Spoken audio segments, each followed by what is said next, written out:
Assalamualaikum warahmatullahi wabarakatuh. Perkenalkan, nama saya Nathan Pratama dari kelompok 3. Saya akan mengenalkan nama-nama anggota kelompok saya. Yang pertama Nuriana, yang kedua Alpendi, yang ketiga Tamanasari, yang keempat Resalina, yang kelima Siska Mediana.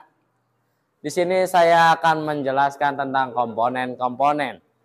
Yang pertama, komponen panel listrik. Di dalam suatu panel listrik terdapat beberapa komponen listrik yang bekerja satu sama lain.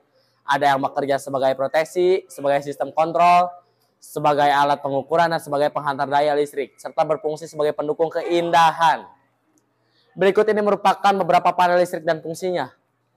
Yang pertama, MCB, pemutus sirkuit miniatur. MCB adalah suatu alat proteksi di panel listrik yang berfungsi untuk memutuskan aliran listrik apabila terjadi gangguan hubungan singkat, short circuit, atau beban lebih, overload, yang disebabkan oleh lonjakan listrik. Contoh gangguan hubung singkat adalah terhubungnya antara fasa dengan netral, sehingga hal ini membuat arus menjadi naik dan cepat.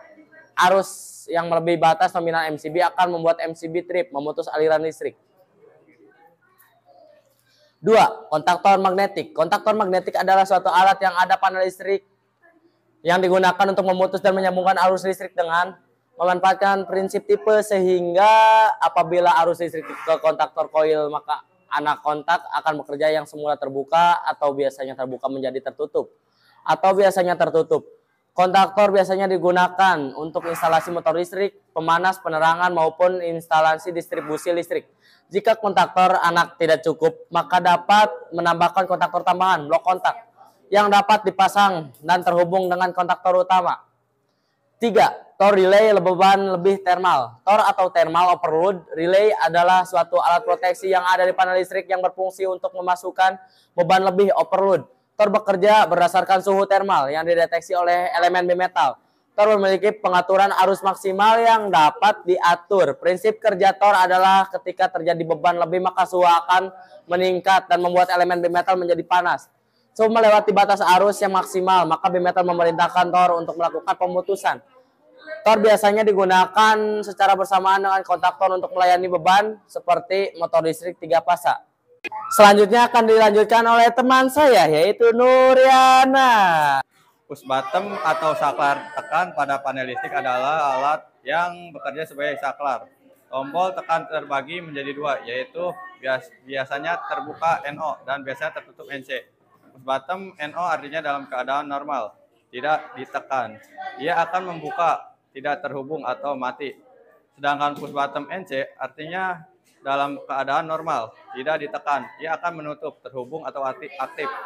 Push bottom bisa digunakan untuk rangkaian kontrol induksi untuk menghidupkan kontaktor yang terhubung dengan beban motor listrik. 5. Emergency stop. Emergency stop atau tombol emergency pada panel listrik adalah tombol yang berfungsi untuk memutuskan saluran listrik, aliran listrik pada panel, sehingga dapat diaktifkan semua peralatan listrik terhubung dalam panel. Tombol ini sangat penting kita matikan mesin listrik yang bekerja tidak normal ataupun saat terjadi kecelakaan kerja akibat mesin listrik. 6. Sekring atau sikring push atau lebih dikenal dengan sekring pada panel listrik merupakan alat proteksi yang akan mengamankan peralatan listrik apabila terjadi gangguan. Baik, saya akan melanjutkan materi yang telah disampaikan oleh Nuriana. 7. Kabel penghantar. Kabel penghantar pada panel listrik adalah alat yang berfungsi untuk menghantarkan listrik dari suatu komponen ke komponen lainnya. Kabel yang digunakan pada sistem kontrol berjenis rabut, sedangkan pada sistem daya berjenis kabel pejal atau tunggal. Pastikan menggunakan kabel standar dengan kualitas tinggi untuk menjamin kinerja alat-alat pada panel listrik bekerja dengan baik. 8. Omega rails atau DIN rails. Omega rails pada panel listrik merupakan alat yang terbuat dari bahan logam yang berfungsi sebagai frame atau tatakan untuk menempelnya komponen listrik yang ada di panel, seperti MCB, kontraktor, PLC, dan komponen lainnya. Selanjutnya akan dilanjutkan oleh Alpendi. Baik, saya akan melanjutkan materi yang disampaikan oleh teman saya yang tadi.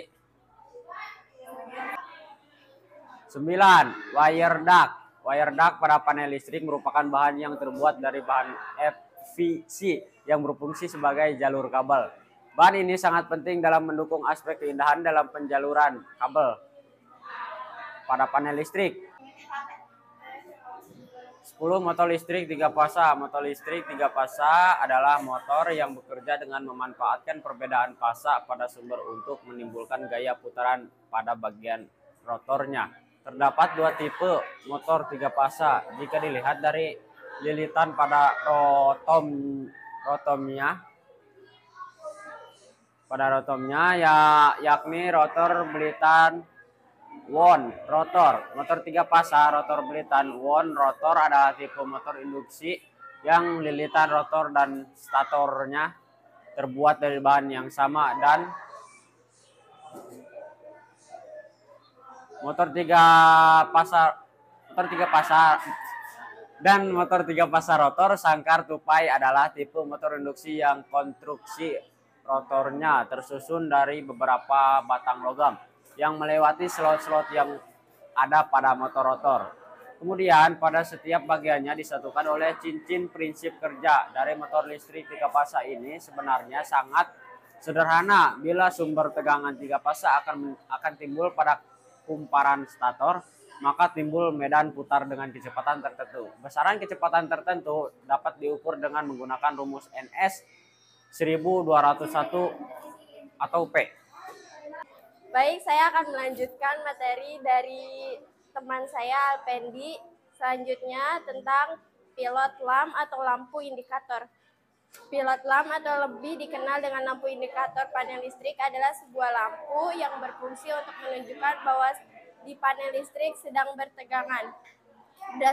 Berdasarkan kuil persyaratan umum instalasi listrik, bahwa fasa R, S, T secara berurutan menggunakan lampu merah, kuning, hijau. Namun ada yang panel yang hanya menggunakan satu warna lampu saja.